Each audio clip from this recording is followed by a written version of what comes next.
분노 다스리는 법. 여러분 안녕하십니까? 오늘은 우리 모두가 살아가면서 반드시 마주하게 되는 감정, 바로 분노에 대해 이야기해 보려 합니다. 분노는 인간의 가장 원초적인 감정 중 하나입니다. 누군가 우리를 무시했을 때, 부당한 대우를 받았을 때, 소중한 것을 잃었을 때 우리의 가슴 속에서는 뜨거운 불길이 타오릅니다. 이 불길이 바로 분노입니다. 하지만 부처님께서는 이 분노야말로 우리를 가장 깊은 고통으로 이끄는 독이라고 말씀하셨습니다. 오늘 이 시간에는 불교의 가르침을 통해 분노의 본질을 이해하고 그것을 다스리는 지혜로운 방법을 함께 살펴보겠습니다. 먼저 분노가 무엇인지 깊이 들여다봐야 합니다. 우리는 흔히 분노를 정당한 감정이라고 생각합니다. 누군가 잘못했으니 화가 나는 것은 당연하다고 여깁니다. 하지만 부처님께서는 분노의 진짜 원인은 밖에 있지 않다고 가르치셨습니다. 분노의 씨앗은 바로 우리 마음속에 있습니다. 불교에서는 분노를 진해심이라고 부릅니다. 진은 성낼 진자를 쓰며 탐욕과 어리석음과 함께 삼독 중 하나로 꼽힙니다. 이 세 가지 독은 우리를 윤회의 굴레에 묶어두는 가장 강력한 족쇄입니다. 그 중에서도 분노는 특히 파괴적입니다. 경전에서는 이렇게 말합니다. 한 번의 분노는 100번의 수행을 태워버린다고. 마치 큰 불길이 숲 전체를 태우듯 순간의 분노는 오랜 시간 쌓아온 공덕을 한순간에 사라지게 만듭니다. 그렇다면 분노는 왜 생기는 것일까요? 부처님께서는 분노의 뿌리를 집착이라고 하셨습니다. 우리는 내 생각, 내 방식, 내 기대, 내 것에 집착합니다. 상대방이 내 기대대로 행동하지 않을 때, 세상이 내 뜻대로 돌아가지 않을 때 우리는 분노합니다. 즉 분노는 현실과 내 기대 사이의 간극에서 발생하는 것입니다. 불교에서는 이를 무명이라고 합니다. 사물의 진정한 본질을 보지 못하는 무지함입니다.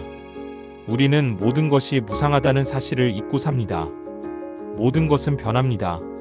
사람도 변하고 상황도 변하고 내 마음도 변합니다.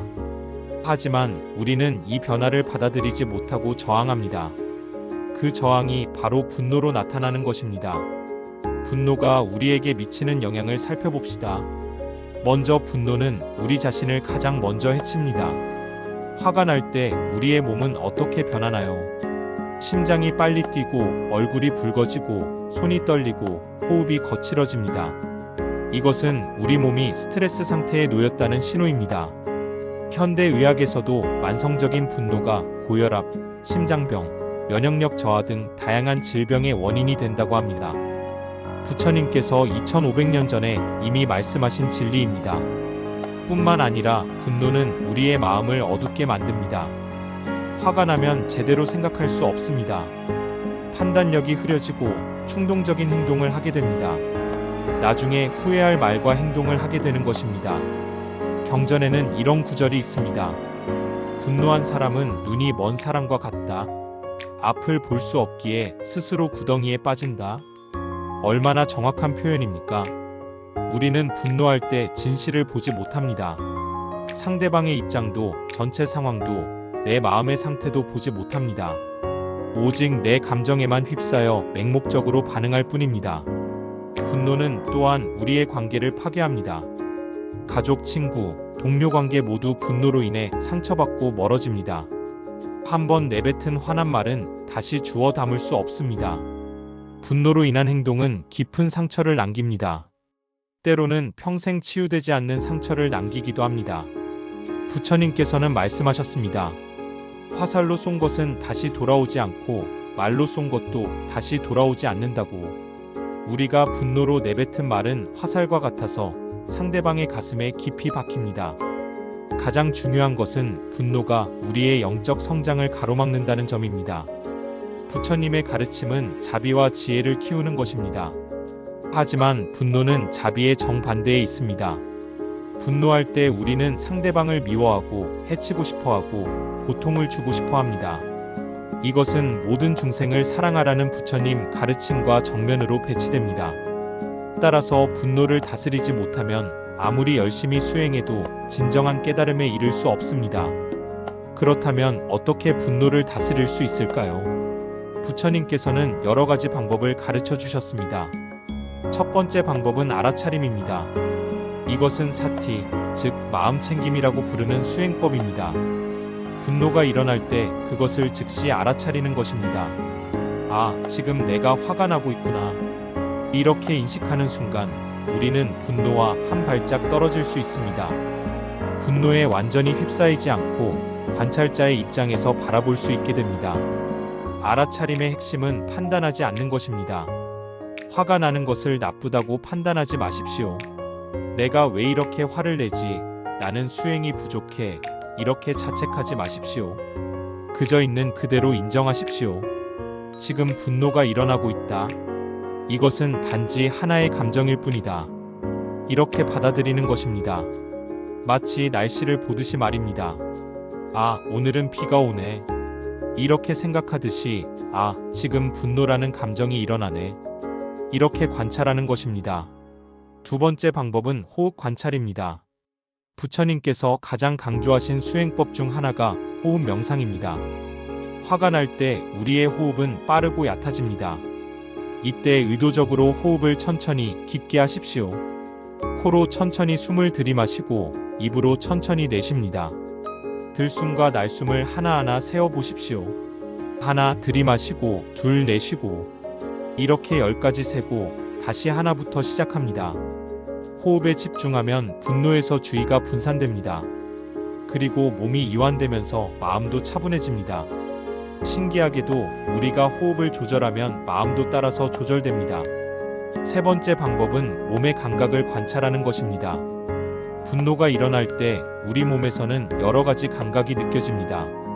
가슴이 답답하거나 얼굴이 뜨겁거나 주먹이 저절로 쥐어지거나 이런 신체 감각을 하나하나 느껴보십시오. 지금 내 가슴이 뛰고 있다. 얼굴이 화끈거린다. 어깨에 힘이 들어가 있다. 이렇게 관찰하면서 그 감각과 함께 머무십시오. 피하거나 억누르지 말고 그저 느끼십시오. 신기하게도 감각을 있는 그대로 느끼면 그것은 점차 약해지고 사라집니다.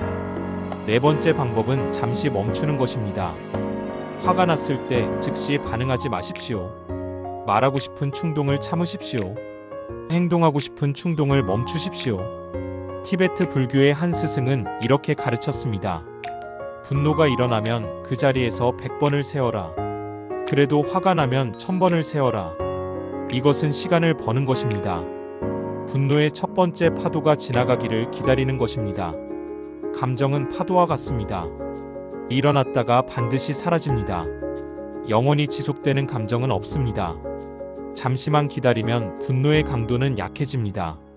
다섯 번째 방법은 자리를 피하는 것입니다. 분노를 유발하는 상황에서 물리적으로 떨어지십시오. 다른 방으로 가거나 밖으로 나가 산책을 하십시오. 환경을 바꾸면 마음도 바뀝니다. 특히 같은 공간에 있으면 분노가 계속 증폭될 수 있습니다. 잠시 떨어져서 마음을 진정시킨 후에 다시 대화하는 것이 지혜롭습니다. 부처님께서도 말씀하셨습니다. 현명한 사람은 불길을 피해 물러선다고. 분노의 불길 속으로 뛰어들 필요는 없습니다. 여섯 번째 방법은 관점을 바꾸는 것입니다. 분노는 대부분 우리의 해석에서 비롯됩니다. 같은 상황을 다르게 해석하면 분노가 일어나지 않을 수 있습니다. 예를 들어 누군가 약속 시간에 늦었다고 합시다. 나를 무시하는 거야, 이렇게 생각하면 화가 납니다. 하지만 무슨 급한 일이 생겼을지도 몰라, 이렇게 생각하면 걱정이 됩니다. 부처님께서는 자비의 마음으로 바라보라고 하셨습니다. 상대방도 나처럼 행복을 원하고 고통을 피하고 싶어하는 존재입니다. 상대방도 나처럼 실수하고 부족한 점이 있는 사람입니다. 이렇게 생각하면 이해와 용서가 가능해집니다. 일곱 번째 방법은 원인을 깊이 살피는 것입니다. 분노의 표면적 원인 너머를 봐야 합니다. 왜 이 상황이 나를 이렇게 화나게 하는가? 어쩌면 과거의 상처가 건드려진 것은 아닌가? 내 안에 어떤 두려움이 반응하는 것은 아닌가? 예를 들어 무시당하는 것에 유독 화가 난다면 어린 시절 인정받지 못한 경험이 있을 수 있습니다. 통제력을 잃는 것에 화가 난다면 내면 깊은 곳에 불안감이 있을 수 있습니다. 이렇게 자신의 마음을 깊이 들여다보는 것을 관이라고 합니다. 통찰의 지혜입니다.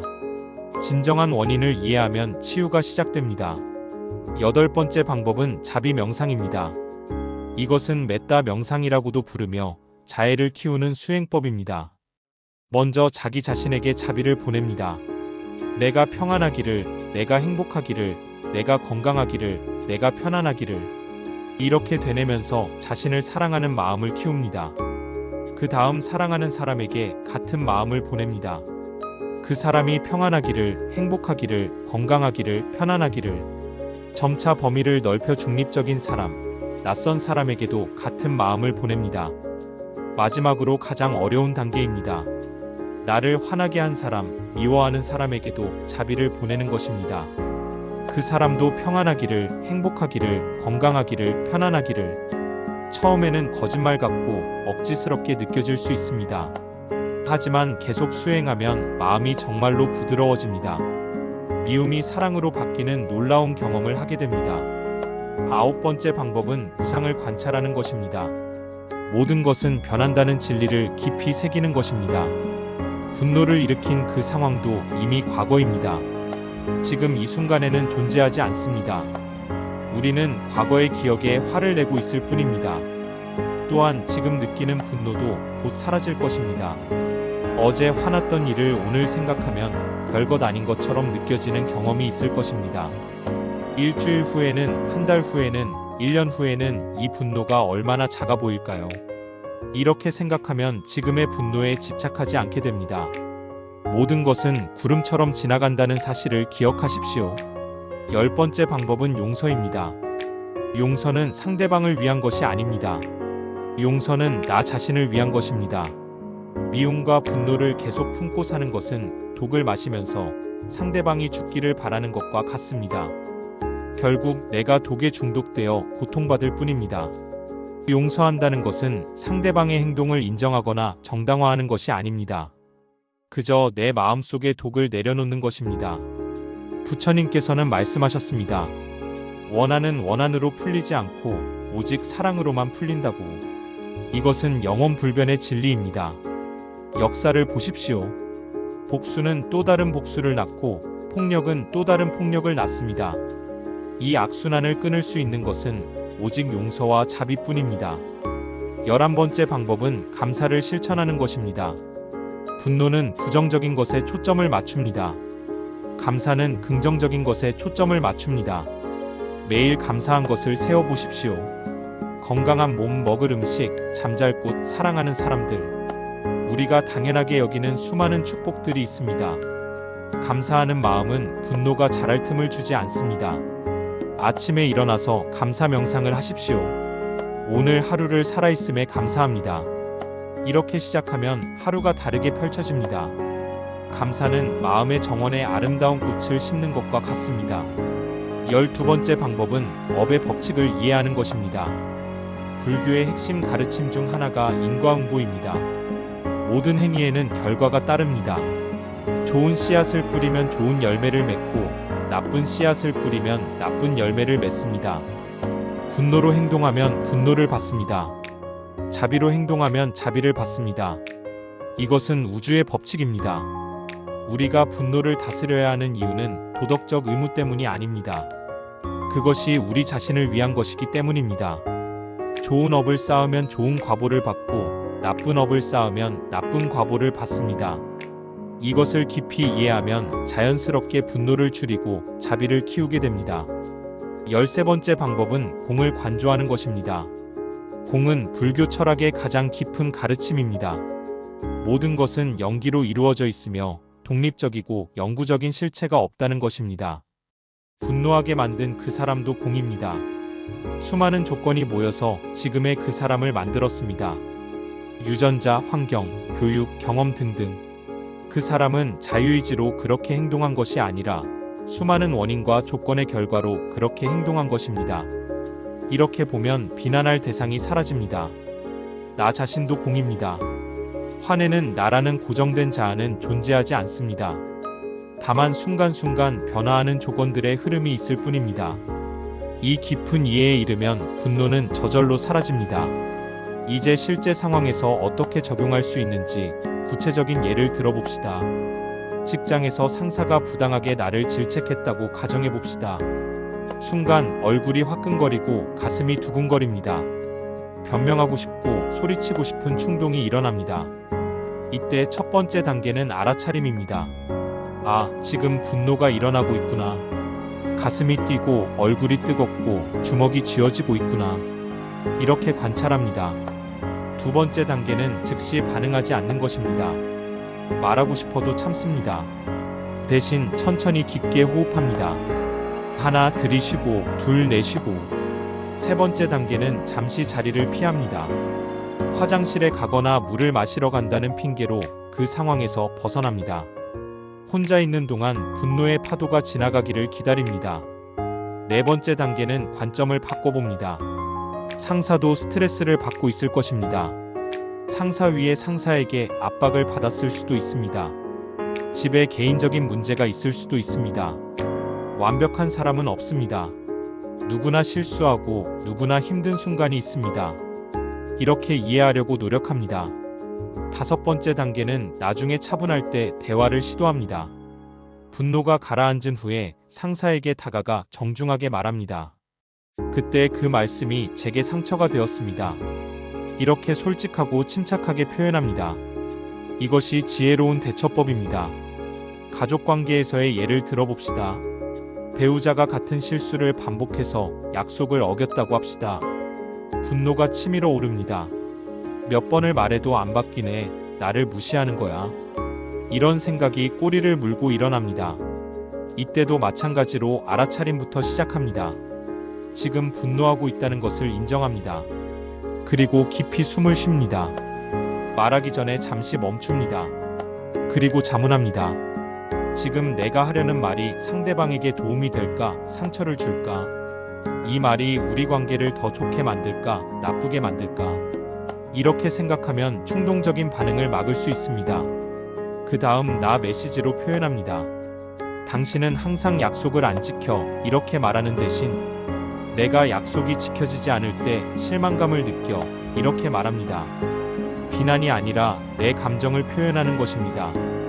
이것이 비폭력 대화의 방법입니다. 자녀와의 관계에서도 마찬가지입니다.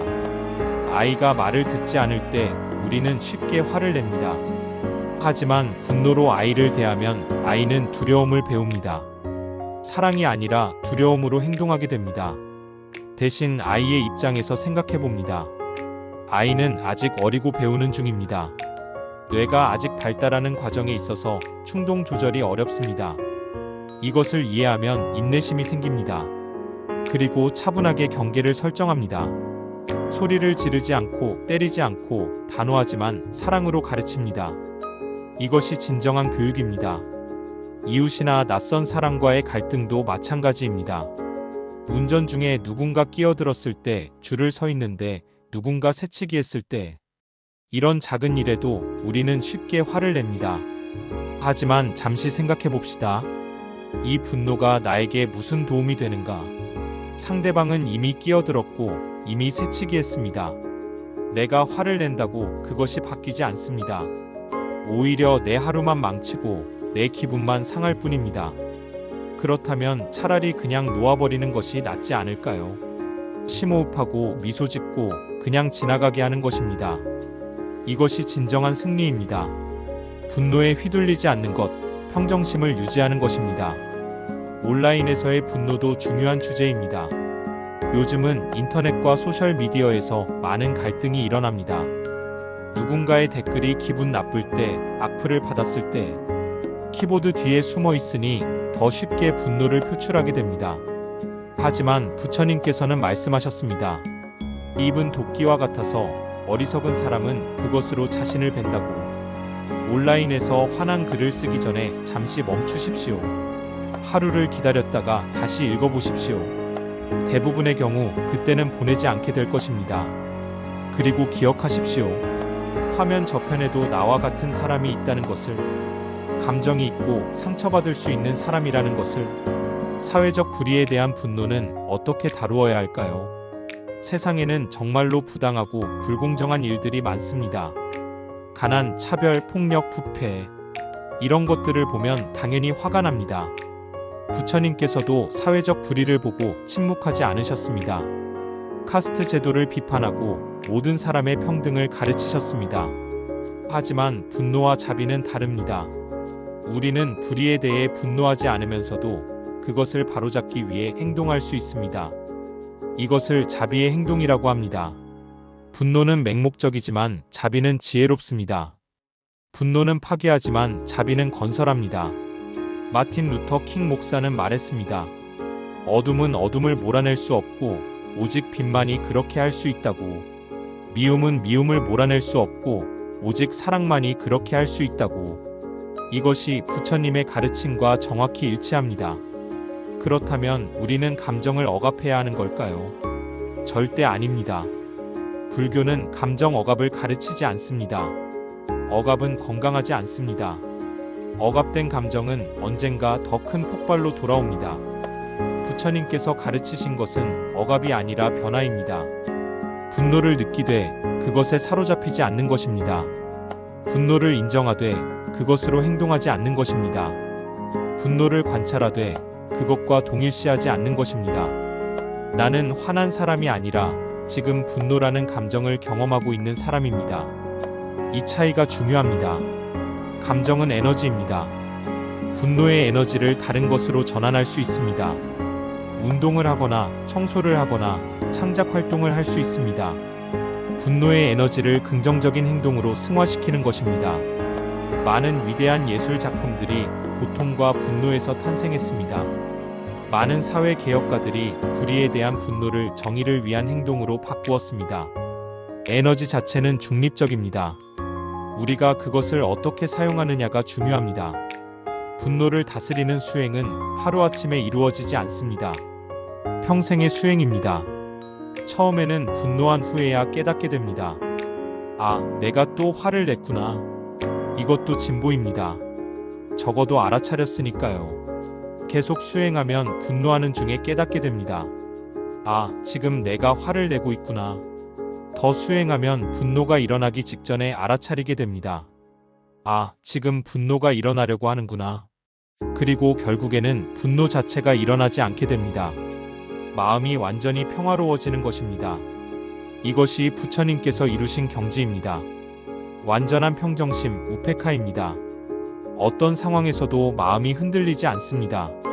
칭찬을 받아도 비난을 받아도 얻어도 잃어도 성공해도 실패해도 마음은 호수처럼 고요합니다. 이것이 우리가 지향해야 할 목표입니다. 하지만 조급해하지 마십시오. 부처님도 오랜 수행 끝에 그 경지에 이르셨습니다.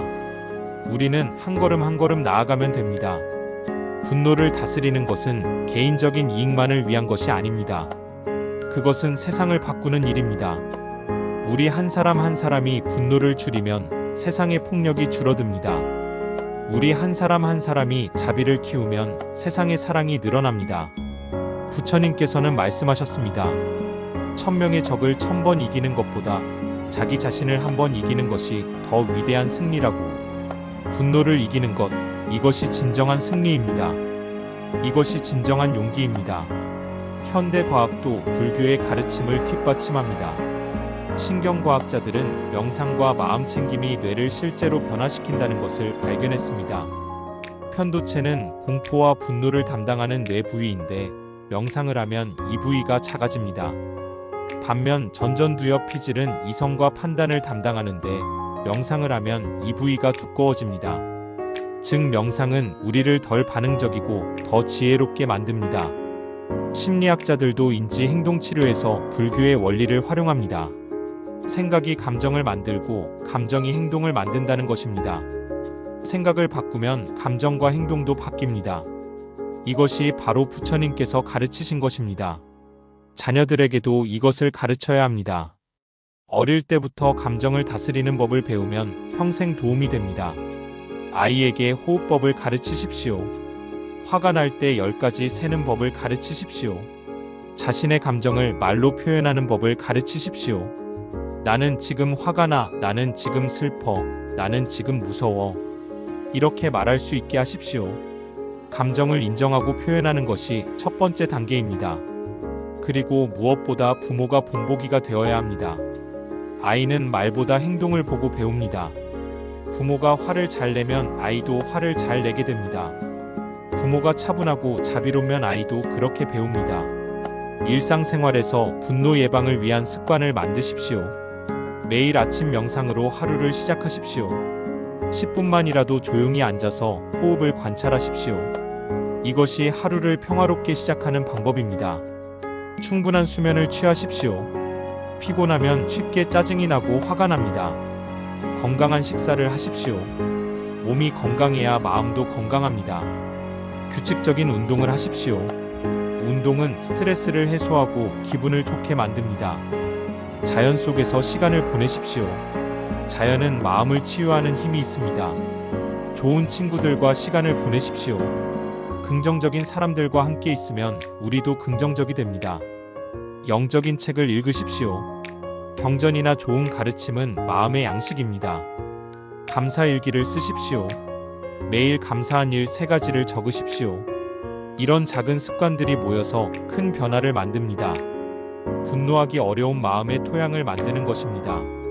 또한 트리거를 파악하십시오. 어떤 상황에서 어떤 사람과 있을 때 어떤 말을 들을 때 화가 나는지 알아차리십시오. 패턴을 파악하면 미리 대비할 수 있습니다. 예를 들어 배가 고플 때 짜증이 잘 난다는 것을 안다면 중요한 대화나 회의 전에 식사를 하십시오. 특정 주제가 나를 화나게 한다는 것을 안다면 그 주제는 피하거나 차분할 때 다루십시오. 특정 사람이 나를 자극한다는 것을 안다면 그 사람을 만나기 전에 마음을 준비하십시오. 자기 인식이 자기 관리의 첫걸음입니다. 공동체의 도움도 중요합니다. 혼자서 모든 것을 해결하려 하지 마십시오. 수행 공동체 상가에 참여하십시오. 같은 길을 가는 도반들과 함께하면 힘이 됩니다. 서로의 경험을 나누고 격려하고 배울 수 있습니다. 스승이나 상담가의 도움을 받는 것도 좋습니다. 때로는 전문가의 관점이 필요할 때가 있습니다. 특히 과거의 깊은 상처나 트라우마가 있다면 전문적인 치료가 도움이 될 수 있습니다. 도움을 청하는 것은 약함이 아니라 지혜입니다. 분노를 다스리는 과정에서 자신에게 자비로우십시오. 완벽할 필요는 없습니다. 때로는 실패할 것입니다. 때로는 화를 낼 것입니다. 그것도 괜찮습니다. 중요한 것은 포기하지 않는 것입니다. 넘어졌다면 다시 일어나면 됩니다. 실수했다면 그것을 배움의 기회로 삼으면 됩니다. 부처님께서도 제자들에게 말씀하셨습니다. 7번 넘어지면 8번 일어나라고. 수행의 길은 직선이 아니라 나선형입니다.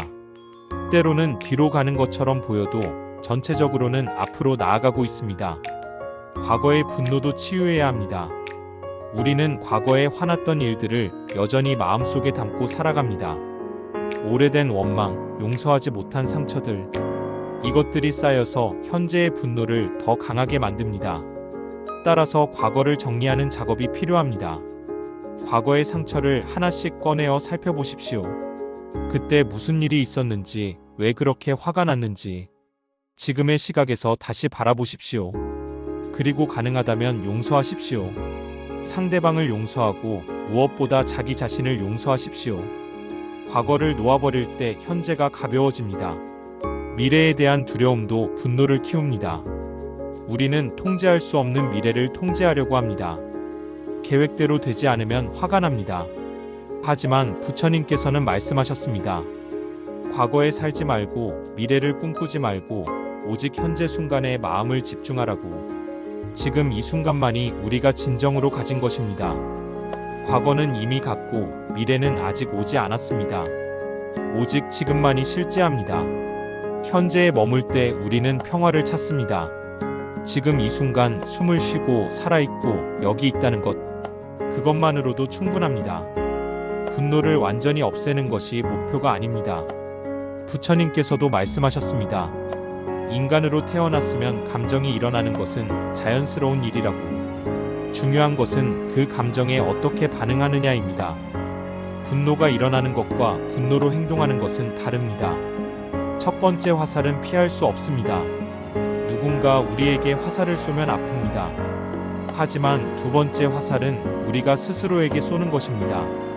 왜 나는 이렇게 화가 나지? 나는 왜 이렇게 약하지?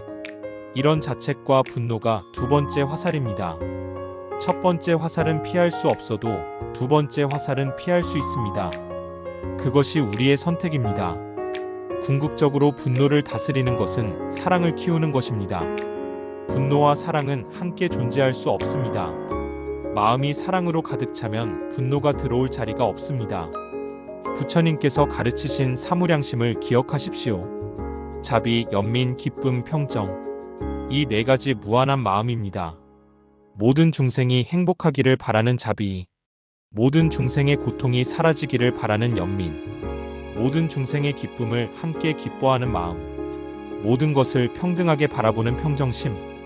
이런 마음을 키울 때 분노는 자연스럽게 사라집니다.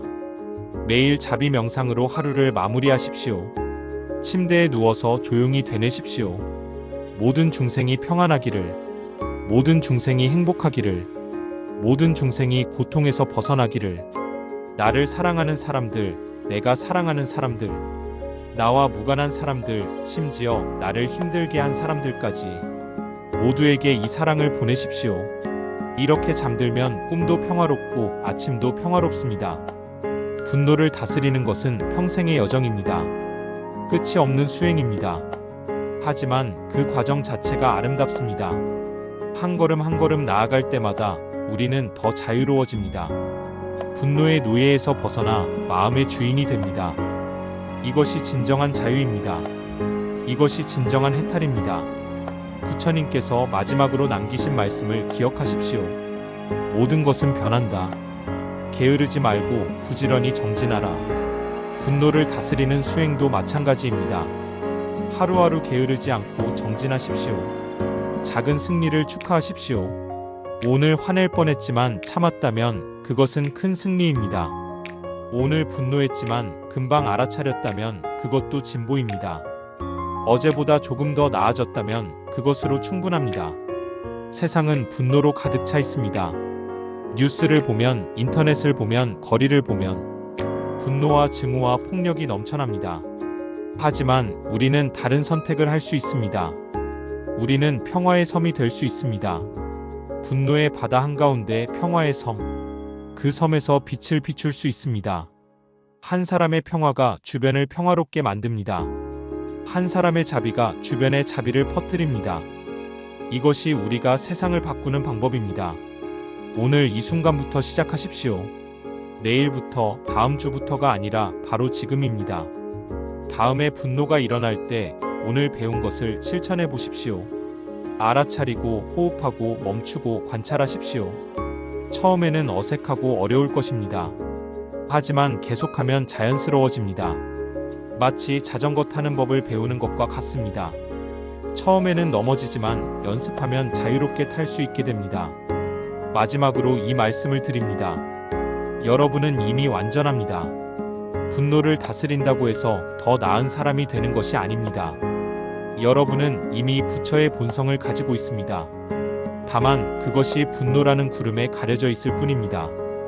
구름을 걷어내면 본래의 맑은 하늘이 드러납니다. 그 하늘은 항상 거기 있었습니다. 여러분의 본성은 평화입니다. 여러분의 본성은 사랑입니다. 여러분의 본성은 자비입니다. 그것을 기억하십시오. 분노가 일어날 때마다 이렇게 자신에게 말하십시오. 이것은 진짜 나가 아니야. 진짜 나는 평화로운 존재야. 진짜 나는 사랑하는 존재야. 이 분노는 그저 지나가는 구름일 뿐이야. 이렇게 말할 때 여러분은 분노와 동일시하지 않게 됩니다. 여러분은 분노를 관찰하는 존재가 됩니다.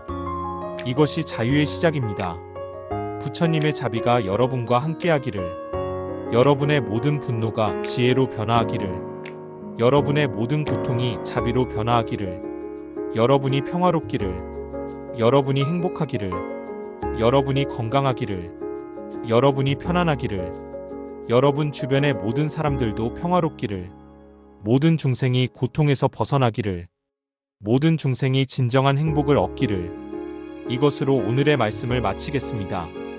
오늘 이 시간이 여러분의 삶에 작은 변화를 가져오기를 바랍니다. 분노를 다스리는 것은 쉬운 일이 아닙니다. 하지만 가능한 일입니다. 수많은 수행자들이 그 길을 걸어왔고 여러분도 걸을 수 있습니다. 한 걸음씩 하루씩 순간순간 깨어있고 자비롭고 지혜롭게 그렇게 나아가십시오. 부처님의 가르침이 여러분의 등불이 되기를 바랍니다. 여러분 모두에게 평화가 깃들기를. 감사합니다.